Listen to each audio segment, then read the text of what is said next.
Mr. Graham Hunter, the authority on all things Spanish football. How's it going? Stephen, I couldn't be happier with life. Life is exciting. It's packed full of Spanish football, which I find nourishing. It's like BB12 or BB14, even better than B12. So, as you can tell, I am rocking and rolling. Glad to be speaking to you. No idea what we're going to talk about, but ready nonetheless. Well, we're going to talk about Marcus Rashford. Why not? Why not indeed? Why not indeed? The reason I've called you is I wanted to get a proper update from a trusted source because we live in a world of disinformation now. Anything can be packaged up any way you like, really. I saw I mean, that's a wider thing within the world, which is obviously far bigger than it is in football, but still it's a football problem as well. Take, for example, I saw a compilation of Andrea Nana making his debut the other day, and it was framed as, this incredible performance. And they actually cut out the goal that he conceded and the fact that his team lost 1-0. So it's just like, it's a difficult time. So I wanted to hear from the horse's mouth, how has Marcus started in Barcelona? Because obviously he's back in England today for the Champions League against Newcastle. What's your take? It's early days. What's your take so far on his start in Barcelona? Well, the first thing I'd say is that when he was at United, I interviewed him twice. Each time we were granted about half an hour. That's not enough to know a person intimately. But it was enough for me to be able to say the first thing that, as you know,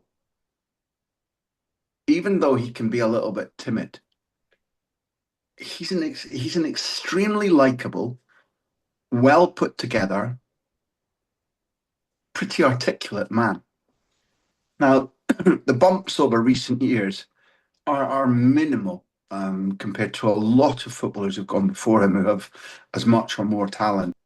Underneath it all, when he came to Barcelona, I knew three things as facts.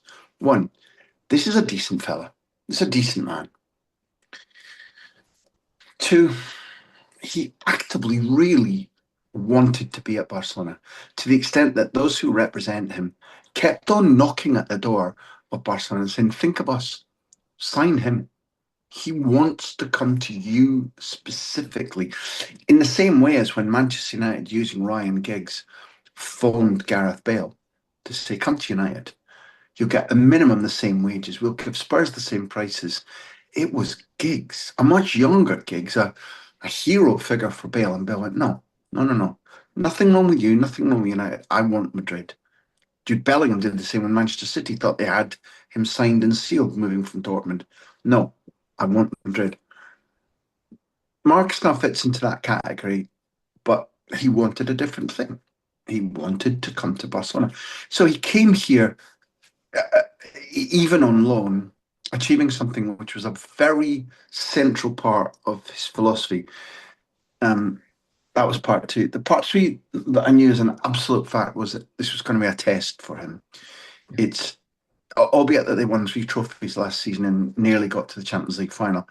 This is an extremely volatile, very political club, difficult to be at.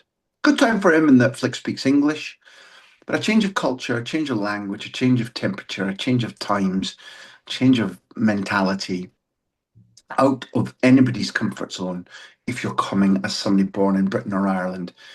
You come to any major continental club, particularly one where English is not the dominant language, you're going to be tested. That was the third thing I knew as a fact.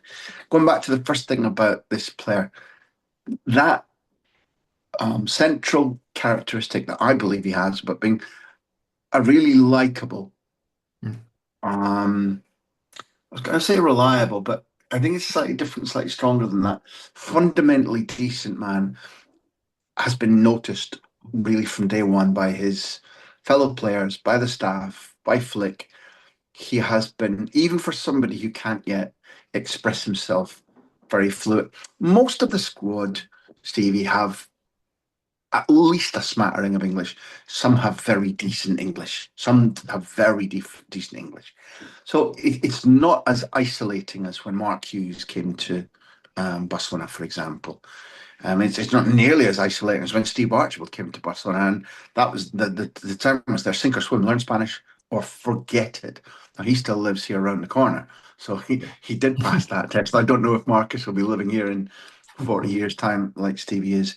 However, the way in which this squad, this staff talk about him, Marcus Rashford, the person, has made a good impact. That's number one. Number two, you could see in moments of the South Korean preseason tour that when he'd been yearning to come to Barcelona, he'd been watching them. Right. So you can aspire to go to a foreign club and go like, fuck me, look at the badge, look at the history, look at the lifestyle, look at playing for Inter Milan and living on Lake Como, like Zlatan. Like Zlatan's an executive at Milan now, ex-Manchester United, living in a villa on Lake Como. A lot of footballers make decisions based on let's look at the lifestyle package and then I'll nick in a few goals and the football's secondary to living well. That's not what Marcus Rashford has done, in my opinion. He even in the preseason tour, you could see decisions and cutbacks and runs that meant that he had a rudimentary understanding of how Barcelona like to play. Now that's a start. That's a basis. It isn't everything, but to be able to show in your first appearances that you understand things. I don't know, Stevie, if you or your listeners or viewers watch the pre-season friendly, which is called the Gamper Tournament to honour their founder. It's held every year. It's usually held in the Camp Nou. It's supposed to be. It couldn't be because the Camp Nou isn't ready. It was held at the 6,000 capacity Johan Cruyff Stadium against Cesc Fabregas's. What's that pizza? Fucking hell. Pizza? Who threw that pizza? Hello, Cesc. Como from Serie A. And there was a moment for my memory doesn't tell me which goal it was. It might have been the 2-0 goal. But at any rate, Marcus peels off his right wing position, comes back, and he's peeling from the right touchline inside, comes past the halfway line downwards towards the goalkeeper, Joan Garcia, who immediately bowls the ball out to him, straight at him as he's running towards his own goal. He kills it dead. He turns anti clockwise back and then starts bursting over the halfway line. Plays a 1-2 off Fermin Lopez. Well found. Fermin frees himself, shows the ball given to him is perfect. Fermin then 1-2s it. The wall pass is perfect. Down the right wing for Marcus to sprint onto. And he doesn't waste any time. And he's also heat seeking, precise in centering the ball off his right foot into the path of Rafinha for a goal. Just all of that movement, and also the fact that Joan Garcia, the goalkeeper, and Fermin Lopez knew exactly what Marcus would do, meant evidence he'd been paying attention in training and understood the concepts. And the final thing to say would be that in some of his league appearances, they've come in difficult circumstances. I didn't think he necessarily gave his best presentation card when Barcelona were 11v9 in Mallorca. And I think that was a contagious thing because the rest of the team got fucking bollocking from their coach for their attitude in playing 2-0 up against 9 men. Not Marcus, I don't think, but nor were the circumstances perfect when he began the game against Levante at a time when Levante, I think, although Marcus is a clever footballer, I think he's at his absolute best when the game is to and fro and he's on the move. I mean, physically, athletically, and particularly if he's coming inside onto his right, not going outside, in my opinion. These are the kind of anarchic situations where he can actually do the rival a lot of damage. Levante sat in like this in the Ciudad de Valencia stadium when he started and then punched and punched and punched and we're 2-0 up, could have been 3-0 up. Not his fault in any way at halftime. 2-0 up against the promoted side with lower resources than you. 2-0 down, sorry, at halftime. They took him off and they brought on Olmo and I think Gavi. And within seconds of the restart, Pedri scored a rocket into the top corner, and that didn't look good. They call it the optics. It's probably some fucking idiot like me that invented the phrase "the optics aren't good," but it's now become a cliche. But it wasn't his fault.